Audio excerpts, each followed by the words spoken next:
Assalamualaikum warahmatullahi wabarakatuh. Waalaikumsalam warahmatullahi wabarakatuh. Selamat pagi. Pagi. Sehat ya kalian ya? Siap. Masih pagi ya. Jadi Siap. hari ini saya akan menyampaikan program persyaratan dasar tentang persyaratan bahan tambahan pangan.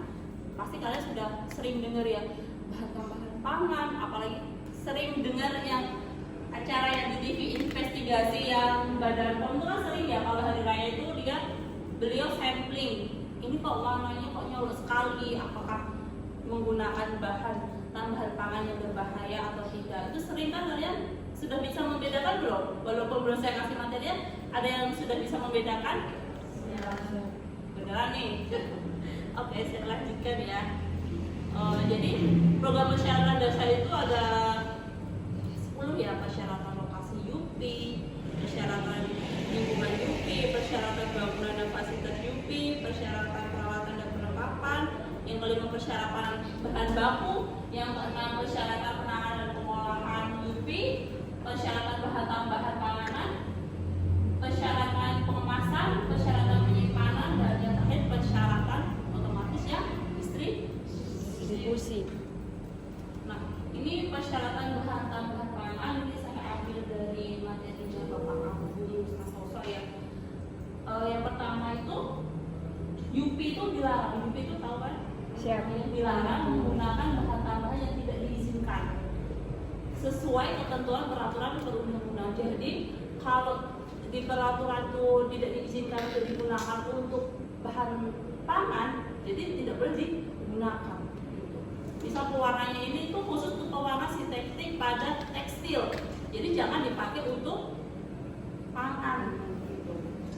Lalu menggunakan bahan tambahan pangan yang sesuai dengan tujuan penggunaannya, tidak melebihi batas maksimum penggunaan yang diizinkan. Jadi di sini juga diatur ya, kalau di peraturan itu ada batas maksimum penggunaannya yang diizinkan. Biasanya itu tergantung berat badan masing-masing. Lalu ketiga, penggunaan bahan tambahan pangan harus sesuai dengan persyaratan mutu dan keamanan, tercatat dan diawasi oleh penanggung jawab. Dan yang terakhir, seluruh bahan tambahan disimpan di tempat khusus yang terlindung dari sumber kontaminasi. Jadi memang harus benar-benar yang higien, yang memperhatikan sanitasi agar dia tidak kontaminasi. Nah, ini referensinya saya ambil dari Peraturan Menteri Kesehatan RI nomor 033 tahun 2012 tentang bahan tambahan pangan. Lalu yang kedua, Peraturan Badan Pengawas Obat dan Makanan nomor 11 tahun 2019 tentang bahan tambahan pangan. Masih sering dengar ya, Badan POM melakukan inspeksi secara sampling di pedagang kayak gitu. Biasanya sih lebih ke pewarna kan, yang sering dengar juga kan rodamin gitu kan. Biasanya kan Badan POM itu yang sering dilakukan. Lalu di referensi ketiga itu yang dari OJI tentang aplikasi sistem pengalian struktur bahan pangan dan aktif. Terus sama materi teori pelatihan PCCP ya, dari Badan Karantina Ikan dan Mutu dan Keamanan Hasil Perikanan tahun 2023. Bahan tambahan pangan itu apa? Nah, bahan tambahan pangan itu yang biasa disingkat BTP ya, itu adalah bahan yang ditambahkan ke dalam pangan untuk mempengaruhi sifat atau bentuk pangan. Jadi memang sengaja ditambahkan ke dalam pangan untuk apa? Mempengaruhi sifat atau bentuk pangan. Entah sifat warnanya, entah sifat teksturnya, entah sifat rasanya, ya. Lalu kedua, asupan harian yang dapat diterima. Tadi udah disinggung di awal, jadi dia itu ada batas minimum maksimumnya atau acceptable dari yang saja disingkat dengan ADI adalah jumlah maksimum bahan tambahan pangan adalah miligram per kilogram berat badan yang dapat dikonsumsi setiap hari selama tanpa menimbulkan efek merugikan terhadap kesehatan. Jadi semua itu memang ada batas maksimumnya. Entah itu alami atau redu sintetis itu pasti ada batas maksimum penggunaannya. Di sini ada pertanyaan? Tidak ada pertanyaan? Paham semua ya? Nanti kalau nggak paham langsung ya. Langsung tanyakan, Bu saya nggak paham. Atau Bu saya ada tambahan, Bu saya tambahkan, nggak apa-apa. Ya, kan kita juga saling diskusi. Lalu persyaratan bahan tambahan pangan. Kalau untuk permen nomor 03 ya tahun 2012 tentang bahan tambahan pangan, bahwa bahan tambahan pangan yang digunakan dalam pangan harus memenuhi persyaratan yang pertama. Bahan tambahan pangan itu tidak dimaksudkan untuk dikonsumsi secara langsung dan atau tidak diperlakukan sebagai bahan baku pangan. Tidak untuk dikonsumsi secara langsung. Jadi bahan tambahan pangan tidak dimaksudkan untuk konsumsi secara langsung dan atau tidak diperlakukan sebagai bahan baku pangan. Paham sampai di sini?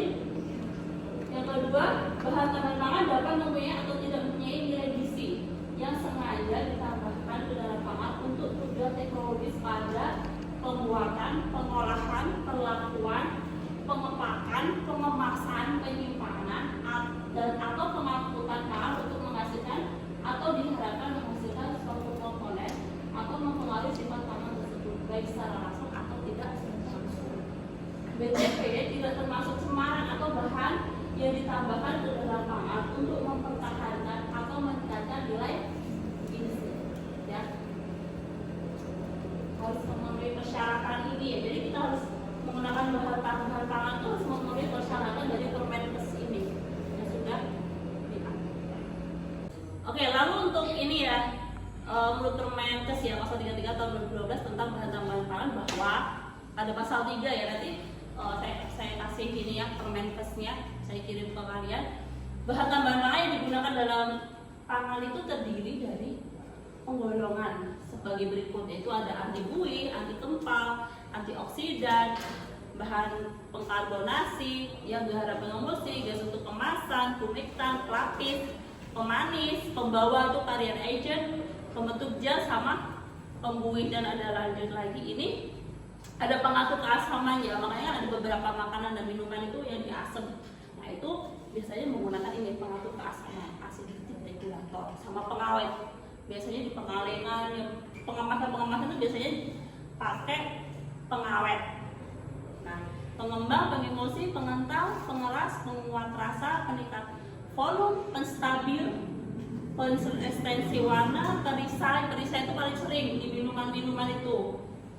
Rasanya durian, padahal itu bukan durian asli, cuma perisai. Lalu perlakuan tepung, pewarna, protelan, sama sekuestran. Nah ini bahan tambahannya pangan yang berbahaya ya.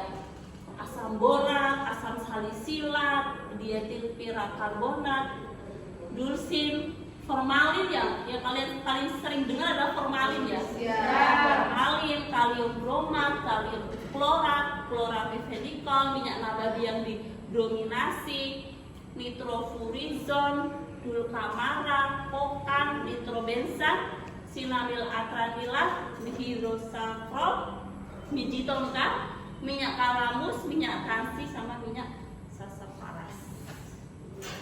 Ya. Lalu untuk pengawet, sebenarnya pengawet itu apa sih? Bahan tambahan makanan yang dapat mencegah atau menghambat terjadinya apa? Fermentasi, pengasaman, penguraian lain pada makanan yang disebabkan oleh pertumbuhan mikroba, sehingga dia kalau dia bisa menghindari fermentasi, pengasaman, penguraian lain, maka dia lebih awet, simpannya lebih lama. Nah, bahan pengawet itu umumnya digunakan untuk kapal berpanjang masa simpan bahan makanan yang punya sifat mudah rusak. Bahan ini dapat menghambat atau memperlambat proses degradasi bahan pangan, terutama yang disebabkan oleh faktor apa? Biologi. Lalu berikut ini ya bahan pengawet alami, ada gula merah, garam itu sering ya. Gula merah juga, garam, kunyit, kulit kayu manis, sama ceri. Nah, coba kita lihat di sini contoh penggunaan bahan pengawet pada makanan. Ini ya, ini pengawet ikan sarden ya. Dari sini ada nggak pengawetnya? Tidak tertera ya. Tapi ada garam. Garam pengawet bukan? Ada gula. Pengawet apa? Pengawet alami ya, walaupun dia sebagai perasa juga, penambah rasa alami, dia juga berfungsi sebagai pengawet. Nah ini juga biasanya ditambah, ada nggak ini pengawet di sini? Monoglutamat ini penguat rasa, gula, ya gula. Ini sebagai pengawet. Terus ini mengandung 4 rasa juga nih. Pengawetnya apa? Kalium sorbat dan natrium metabisulfit. Di sini ada ya pengawetnya. Pasti kalau di pengemasan itu memang harus dicantumkan. Dalam SNI pun juga aturannya gitu, menggunakan pengawet apa, perasa apa itu harus ditambahkan di sini ya. Ini pengawetnya apa? Mengandung pengawet natrium benzoat dan kalium sorbat.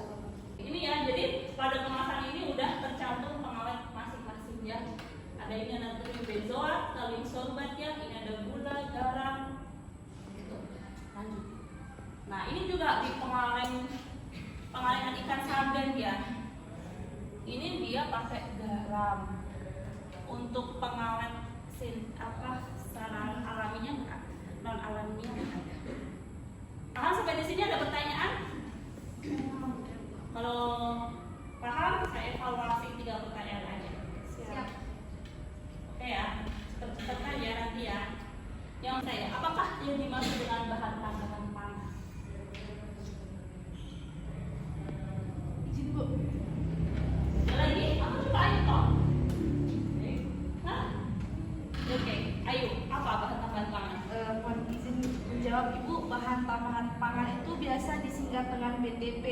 Nah, bahan yang ditambahkan ke dalam pangan untuk mempengaruhi sifat atau bentuk pangan.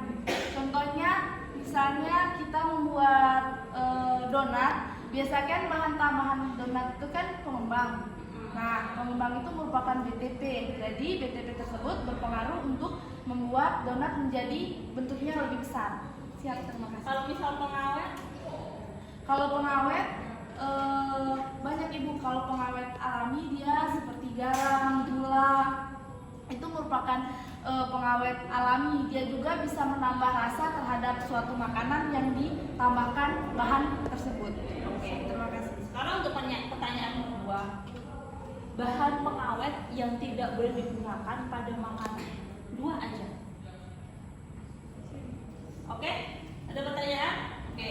Ada yang mengajukan tangan lagi? Ada yang bisa? Oke, Cynthia. Jauh Bu, bahan pengawet itu kan kalau digunakan secara berlebihan walaupun yang diizinkan juga nggak boleh. Tapi memang ada beberapa bahan pengawet yang ilegal untuk digunakan. Misalnya dia seperti formalin. Formalin itu kan seperti yang kita ketahui pada umumnya biasanya digunakan untuk mengawetkan, seperti jenazah. Jadi itu kalau digunakan untuk mengawetkan makanan sangat dilarang karena tidak sehat untuk kesehatan tubuh. Yang kedua ada boraks. Boraks juga kan biasa kita lihat di berita-berita kan itu biasa digunakan sebagai pewarna makanan biar dia jadi lebih sangat cerah. Itu sebenarnya nggak baik, dan ada pewarna yang biasa digunakan untuk di baju tapi digunakan untuk di makanan. Untuk makanan itu lebih cerah padahal itu beracun bagi tubuh. Oke.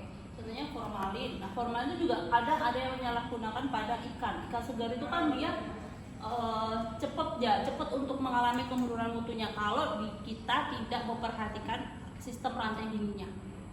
Nah, itu memang kadang ada yang menyalahgunakan formalin pada ikan segar. Boraks kemarin juga sempat viral digunakan pada bakso. Selain dia sebagai pengawet dan pewarna, dia sebagai pengenyal juga. Oke, pertanyaan ketiga, apa yang dimaksud dengan pengawet? Acungkan tangan. Atau akan ada yang memberikan pertanyaan? Jawab dulu aja deh. Apa arti pengawet? Ibu ingin menjawab, jadi pengawet adalah bahan tambahan yang dapat mencegah atau menghambat terjadinya fermentasi. Masih belum lengkap ya? Ada yang mau menyempurnakan atau mau menambahkan? Oke, Mohon Cynthia. izin menambahkan Ibu. Jadi bahan pengawet itu merupakan salah satu bahan tambahan makanan yang digunakan untuk selain mencegah fermentasi, dia juga untuk mencegah yang lebih kuat dari fermentasi yaitu pembusukan yang disebabkan oleh mikroba pembusuk atau faktor mikrobiologi seperti bakteri dan kapang misalnya. Oke. Udah? Paham semuanya sampai di sini? Siap. Kalau nggak ada pertanyaan, saya cukupkan. Udah? Paham semua ya? Siap. Oke. Nah, nanti biasakan ya setelah kuliah itu diulas lagi 5 atau 10 menit biar nanti kalau saat ujian itu juga sudah bisa memahami ya. Jadi udah nggak perlu menghafal lagi karena setelah kuliah langsung diulas lagi, diulangi lagi ya. Jadi benar-benar paham, bukan menghafal tapi paham. Oke, semangat untuk belajarnya. Mohon maaf jika ada salah kata. Ada pertanyaan? Kalau ada pertanyaan saya tutup nih. Oke ya, saya tutup aja kan. Mohon maaf kalau tidak ada kesalahan. Saya tutup. Wassalamualaikum warahmatullahi wabarakatuh.